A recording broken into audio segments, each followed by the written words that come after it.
네, 오늘 말씀의 제목은 예수님이 고백한 아버지의 사랑이라는 제목입니다. 우리가 지난 시간에 예수님의 기쁨에 대해서 말씀을 나눴죠. 여러분은 어떤 것 때문에 기뻐하고 또는 어떤 것 때문에 슬퍼하십니까? 우리가 이제 기뻐하고 감사하고 막 즐거워할 때 대부분의 뭐냐면 내가 원하는 뜻이 이루어졌을 때, 내가 바라고 내가 원하는 내 뜻이 관철되었을 때 기쁘죠. 부부관계도 그렇고 공동체 속에도 그렇고 내 뜻이 좌절되면 사람은 기쁘지가 않겠죠. 그런데 예수님의 기쁨은 예수님의 뜻이 아니라 하나님의 뜻에 자기의 뜻을 맞춰가면서 기뻐하셨다는 걸 여러분이 우리가 지난 시간에 살펴봤습니다. 21절에서 예수님이 성령으로 기뻐하시는, 육으로 기뻐하는 게 아니라 성령의 감동으로 기뻐하시는 건 뭐냐면 하나님의 뜻이 너무 멋지다는 거예요. 어린아이들, 가난하고 약한 사람들에게 하나님께서 베푸시는 은혜가 하나님의 진리를 깨닫게 해주시는 하나님의 방법이 너무 멋지다는 거예요. 하나님의 뜻 때문에 나는 기쁩니다, 옳습니다, 이렇게 된 것이 아버지의 뜻입니다 하고 이야기를 하고 있죠. 여러분, 예수님이 또 기뻐하시는 이유, 옳습니다 하고 기뻐하는 이유가 있는데, 그것은 자기의 뜻이 아니라 아버지의 뜻일 뿐만 아니라 아버지의 사랑을 느꼈기 때문에 기뻐하고 있습니다. 여러분, 우리가 어떨 때 기쁘냐면요, 내 뜻이 좌절돼도 충분히 기뻐할 수 있는 이유가 뭐냐면 너무나 위대한 분의 사랑을 확신한다면 내 뜻 좀 좌절돼도 이 사랑 하나로 만족할 수 있어요. 그래서 여러분, 우리가 왜 자꾸 좌절하고 낙심하냐면 그 크고 위대하신 하나님의 사랑에 대한 확신이 없어서 그래요. 그러니까 예수님은 그 초라한 제자들이 나중에 배신하고 떠날 거 다 알면서도 기뻐하시면서 옳소이다, 이렇게 된 것이 아버지의 뜻입니다 라고 할 수 있었던 이유가 뭐냐면 다 자기를 버리고 갈지라도 아버지께서 나와 함께 하시느니라. 아버지의 사랑이 충분히 인간에게 받은 상처를 치유할 수 있는 놀라운 능력이 있기 때문에 그런 거예요. 그래서 여러분에게 지금 중요한 게 뭐냐면 내 뜻이 이루어졌느냐 안 이루어졌느냐가 중요한 게 아니에요. 사람들의 반응도 중요한 게 아니에요. 결정적으로 내가 사랑받고 있는 존재인가라는 확신이 가장 중요한 거예요. 그것도 하나님 아버지가 나를 사랑하실까? 그분만 날 사랑한다면 괜찮아. 내 뜻 이루어지지 않아도 괜찮고 다른 사람이 나를 몰라줘도 괜찮아. 그게 가능한 거죠. 그래서 오늘은 이제 예수님의 이 기쁨의 근원이 아버지의 사랑이라는 거고, 그래서 예수님이 고백한 아버지의 사랑은 뭘까? 도대체 예수님은 아버지의 사랑을 뭘로 알 수 있었을까? 여러분, 사랑을 확증하는 가장 중요한 기초적인 것 중에 하나가 뭐냐면 선물이라고 그랬죠. 누군가가 나에게 뭐를 줄 수 있는가를 보면 사랑이 보이거든요. 예수님은 아버지의 사랑에 대한 확신을 갖는 이유 중에 하나가 뭐냐면 모든 것을 주신 아버지의 사랑이에요. 예수님을 위해서 모든 것을 주신다는 거죠. 자, 22절을 한번 보시면 그렇게 말하고 있죠. 22절 한번 같이 읽어보겠습니다. 내 아버지께서 모든 것을 내게 주셨으니, 이렇게 이야기합니다. 자, 내 아버지께서 뭐를 줬어요? 모든 것을 내게 주셨으니. 근데 여러분, 하나님께서 모든 것을 내게 주려면 모든 것이 누구 거여야 돼요? 아버지 거여야 돼요. 그죠? 그래서 21절에 예수님이 하나님께 탄성을 지르면서 감사하는 이유가 뭐냐면 이렇게 이야기해요. 천지의 주제이신 아버지요. 여러분, 하늘과 땅의 모든 것의 주인이신 분, 하늘과 땅 사이에 일어나는 모든 사건들을 다스리시는 역사의 주인공이신 분, 그 천지의 주제이신 분이 내 아버지예요. 그리고 그분이 내게 모든 것을 주실 수 있는 주인이시고 또 실제로 주신다는 거예요. 여러분, 예수님이 지금 남은 생애가 이제 얼마 안 남았어요. 그리고 배신당하고 버림받고 십자가 못 박혀 죽임을 당하실 거예요. 그런데 지금 감사하는 이유가 뭐냐면은 지금 일어나고 있는 모든 사건들, 예수님과 관계된 모든 제자들이나 또는 로마인들이나 뭐 유대인들이나 다 마찬가지죠. 그 모든 사람들이 누구의 것이에요? 하나님이 창조한 하나님의 것이에요. 일어나는 사건들의 주제가 누구예요? 하나님이세요. 그래서 예수님은요, 이 모든 것을 내 아버지가 나에게 주셨다, 이 마음이 있기 때문에 어떤 상황에서도 기뻐하고 감사할 수 있는 거예요. 내 아버지가 내게 허락한 사건이다. 그래서 예수님의 그 고백을 보면 자주 그런 이야기가 나와요. 요한복음 19장 10절, 11절에도 이런 비슷한 내용이 나오죠. 빌라도가 뭐라 그러냐면요, 내가 너를 놓을 권세도 있고 십자가에 못 박을 권세도 있는 줄 알지 못하느냐 했더니 예수님이 이런 말씀하십니다. 위에서 주지 아니하셨더라면 나를 해할 권한이 없었으리니. 여러분 보세요. 지금 예수님은 십자가에 못 박혀 죽임을 당하는 그 십자가가 주어졌어요. 빌라도는 내가 너를 십자가에 못 박을 수 있다라고 이야기하는데 예수님이 뭐라 그래요? 천만의 말씀입니다. 위에서 너에게 주지 않으면, 내 아버지가 그건 너에게 주지 않으면 불가능하다. 너가 나를 십자가에 못 박을 권세가 있다고 생각하지만 천만에 너 생명을 주고 계신 분이 내 아버지시고, 너를 총독이 되게 하신 분도 내 아버지시고, 너가 그렇게 판단을 내려서 내가 십자가 못 박아 죽게 되는 것도 내 아버지께서 내게 주신 것이다. 이 모든 것은 내 아버지가 주신 거다. 예수님은 부활과 재림을 통해서 만왕의 왕으로 다시 오실 거예요.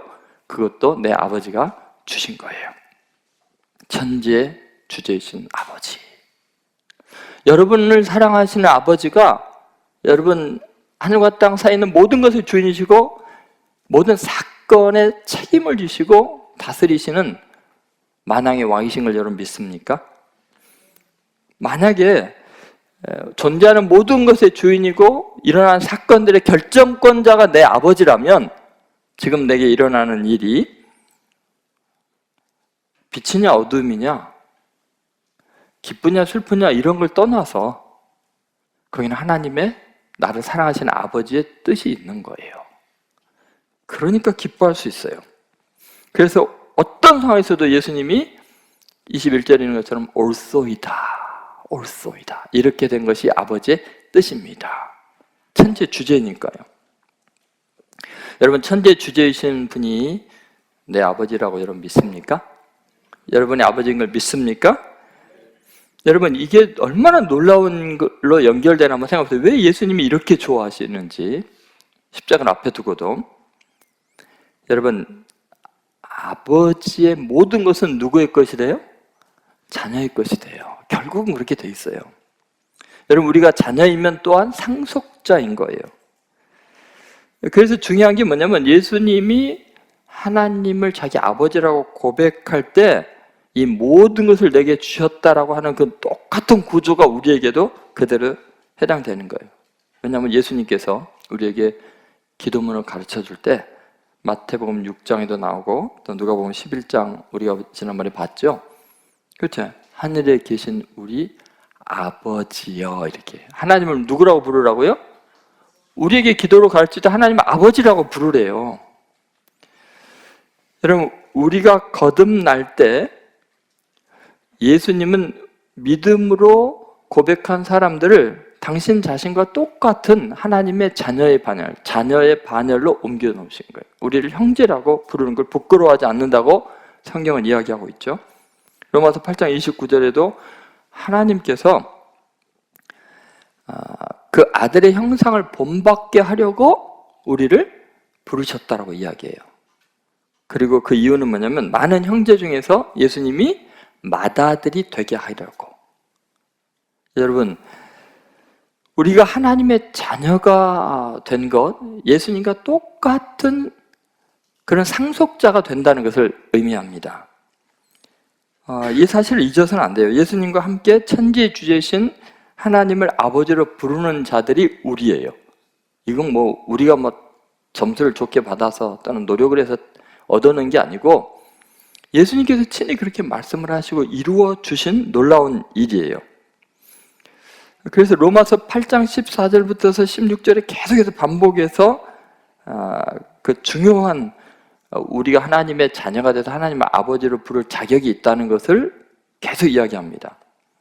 예를 들면 하나님의 영으로 인도함을 받는 사람은 곧 하나님의 아들이다. 하나님의 영이 성령님이 내 안에 계시면 그리고 그 인도함을 받는 자는 하나님의 아들이다. 로마서 8장 14절에 8장 15절에 아빠 아버지라 부르짖느니라. 지금 우리를 말하는 거거든요. 하나님을 아빠 아버지라 부르짖느니라. 또 로마서 8장 16절에 하나님의 자녀인 것을 증언하신다.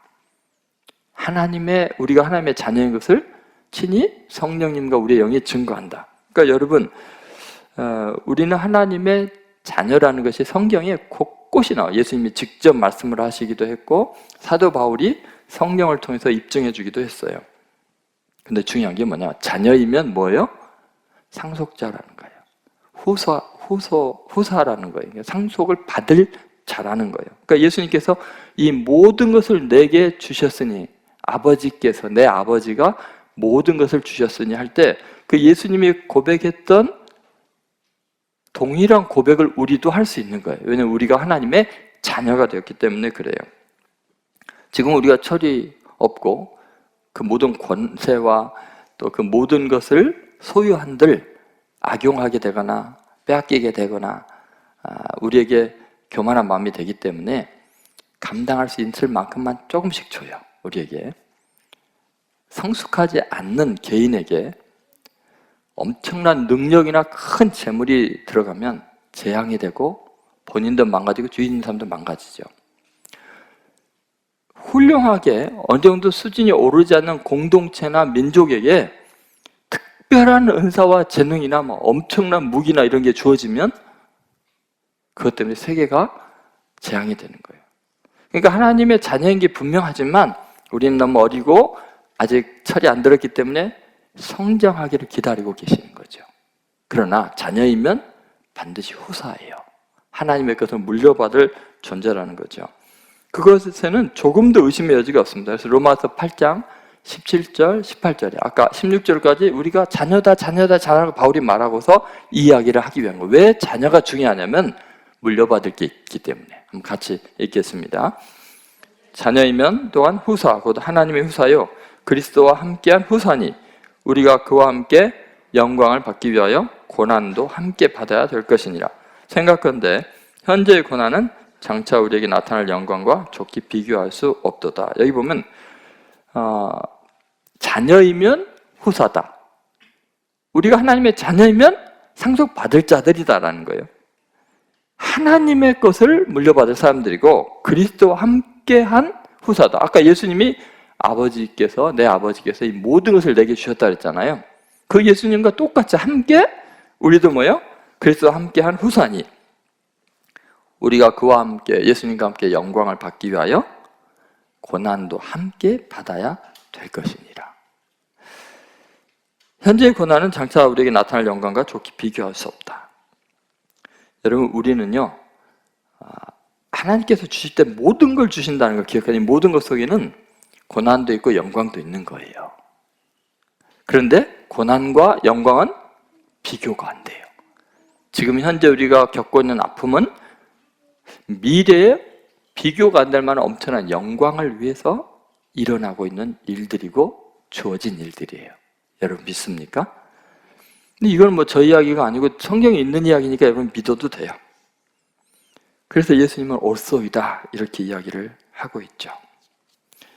그래서 우리는요 사도 바울이 말한 것처럼 우리가 궁핍에 처하거나 또는 풍족에 처하거나 감사할 줄 알아야 돼요. 지금 고난도 내 아버지께서 내게 주신 거다. 장차 비교할 수 없는 영광을 주시기 위해서 이 고난이 꼭 필요하기 때문에 나에게 이런 일이 있는 거다. 그걸 믿으셔야 돼요. 왜냐하면 우리는 자녀이고 후사이기 때문에 그렇습니다. 그래서 여러분 지금 예수님께서 이렇게 기뻐하고 있는 이유가 뭐냐? 하나님 아버지의 사랑인데 그 사랑 중에서 모든 것을 주시는 하나님이기 때문에, 천지의 주제이신 그분이 나에게 모든 걸 주기를 원하시기 때문에 우리는 기뻐하라는 거죠. 그래서 탈무드에 보면요, 이런 말이 있어요. 꼭 기억해 보세요. 혓바닥에 감사합니다 라는 말을 버릇들이기 전에는 아무 말도 하지 말라. 진짜 어려운 이야기죠. 그러니까 여러분, 혀가 한번 습관이 들면요, 이게 컨트롤이 안 됩니다. 여러분도 그런 경험이 있죠? 혀가 자꾸 앞니를 밀어내는데 그게 습관이 돼보세요. 혀가 쓰라렸고 앞니가 앞으로 튀어나와도 멈춰지지가 않아요. 무의식적으로 계속해요. 그런 거 말고 입만 벌리면 먼저 감사합니다, 고맙습니다. 이게 혀가 딱, 혀의 근육이 그렇게 움직이게 한 다음에야 어떤 말이든지 하라, 그렇게 이야기를 하고 있습니다. 왜냐하면 하나님이 능히 모든 은혜를 우리에게 넘치게 하시는 분이기 때문에 그렇다고 고린도후서 9장 8절에도 이야기합니다. 이것이 예수님의 마음이고요, 우리의 마음이어야 합니다. 여러분, 우리가 기뻐해야 되는 이유, 그리고 하나님의 사랑을 고백할 때 이 모든 것을, 고난도 영광도 아버지, 내 아버지가 주셨으니 감사합니다, 옳습니다 하고 기뻐하는 성도들 되시기를 주의 이름으로 소망합니다. 두 번째는 작은 것에 미래를 열어주신 아버지의 사랑 때문이에요. 작은 자들의 믿음을요, 미래의 엄청난 복으로, 능력으로 하나님께서 바꿔주는 아버지의 사랑이 놀라운 거예요. 그러니까 작은 자들을 위한 계획, 작은 자들을 위한 하나님의 배려가 예수님을 기쁘게 하는 거예요. 아버지의 사랑이 그런 거죠. 여러분, 자녀들이 있으면요, 자녀들은 다 똑같이 사랑하잖아요. 뭐 10손가락 중에 뭐 어느 손가락 안 아픈 게 없다, 뭐 이렇게 그런 이야기를 어른들이 많이 하지만, 가만히 보면은 사랑이 좀 치우쳐 있는 경우가 많아요, 부모가. 왜냐하면 약한 자녀에게 더 마음이 가요. 시간도 가고 물질도 더 많이 쓰고, 그 집안에 가장 약하고 병든 사람이 있으면 온 집안이 다 그 아이 중심으로 움직여요. 그러다 보면 이제 물론 그렇게 가장 약한 사람은 잘못되면 모든 세상이 자기 중심으로 돌아가는 걸로 잘못된 가치관을 가질 수가 있기 때문에 다른 사람들 앞에서 자기가 중심이 되지 않으면 못 견디는 스타일의 이상한 사람이 되기도 하지만, 어쨌든 부모는요, 가장 작은 자들 중심으로 모든 것을 하게 돼 있어요. 자, 그렇다면 한번 생각해 보십시오. 지금 우리가 고난을 당하고 있을 때 성경 분명히 그렇습니다. 장차 나타날 영광과 지금의 고난은 비교할 수 없을 만큼 크다는 거예요. 지금은 작은 자인데 나중에 나타날 모습은 너무 위대한 존재다. 예수님이 하나님의 사랑에 감격하고 그 하나님의 사랑의 특성이 인간과 너무 다른 거예요. 인간들은 능력 있고 힘 있고 강한 자들에게 사랑을 표현을 하거든요. 최고 멋지고 완벽한 사람들에게, 이미 다 갖춰진 사람들에게 사랑을 고백하고 더 많은 사랑을 베풀려고 하거든요. 그런데 하나님은요, 가장 약한 자들에게, 힘없는 자들에게 사랑을 베풀기를 원하셔요. 왜냐하면 아버지이시기 때문에 그래요. 내 아버지께서 이렇게 이야기를 하잖아요. 여러분, 생각해보면 또 이래요. 예수님이 지금 감사하고 기뻐하는 걸 보면 우리는요, 예수님보다 한 100배, 10,000배는 더 감사하고 기뻐해야 돼요. 왜냐하면 예수님은 가장 완벽하신 분이고 위대하신 분인데, 예수님이 지금 하나님께 받은 것은 배신할 제자들이고, 백성들은 소리 지르면서 십자가에 못 박으고 십자가에 못 박아 죽임을 당하는 것을 보면서 이 모든 것을 감사하고 있어요. 근데 바꿔봅시다. 우리는 어때요? 우리는 예수님처럼 완벽하지도 못하고 하나님께 사랑스러운 존재도 아니에요. 죄인들이에요. 입만 벌리면 실수하고 살아가는 모든 순간순간들이 다른 사람들이 아픔이 될 수밖에 없는 존재들이죠. 그래서 우리는요, 하나님 아버지께 뭘 받아야 되냐면 천벌을 받아야 돼요. 벌을 받아야 돼요. 우리가 하나님께 받은 건 뭐냐면 세상에서 가장 거룩한 사랑, 아름다우신 예수 그리스도를 아낌없이 내주셨어요. 여러분, 예수님은 완벽한데 우리 같은 죄인을 선물로 받으셨어요? 그걸 기뻐하세요? 우리는요, 가장 자격 없는 자들인데 가장 거룩하신 예수님을 선물로 받았어요. 예수님과 함께 모든 걸 은사로 주셔요. 그런데 우리가 불평이 많아요. 하나님 보실 때 어떨까요? 야, 내 아들 예수는 이런 인간들을 줘도 그렇게 기뻐하는데, 야, 니네들은 내 아들 예수를 니네한테 줘도 불평이냐, 원망이냐. 한번 생각해 보십시오. 로마서 8장 32절에 바울이 그래서 이렇게 이야기를 합니다. 같이 읽겠습니다. 자기 아들을 아끼지 아니하시고 우리 모든 사람을 위하여 내어주시니가 어찌 그 아들과 함께 모든 것을 우리에게 은사로 주시지 않겠느냐. 아멘? 자기 아들을 아끼지 않냐고 주셨다 그러잖아요. 그러면 그 정도로 너희들한테 베풀면 나머지 지금 너희들에게 일어나는 고난이건 영광이건 그 모든 거 내가 너희들을 사랑하는 거기 때문에 주는 거 아니겠냐. 좀 제발 믿어라. 너희들의 그 작은 머리로 헤아리려고 하지 마라. 너희의 작음이 나에게는 아주 큰 사랑의 대상이다. 너에게 의미 없고 가치 없는 것이 나에게는 내 아들을 희생할 만큼 소중한 거다. 여러분, 우리는 이 사랑을 받은 사람들이에요. 그래서 내게 일어나는 오늘의 일과 내일의 일, 크고 작은 일들, 우리는 이해할 수 없지만 아버지의 사랑인 것을 믿으시기 바랍니다.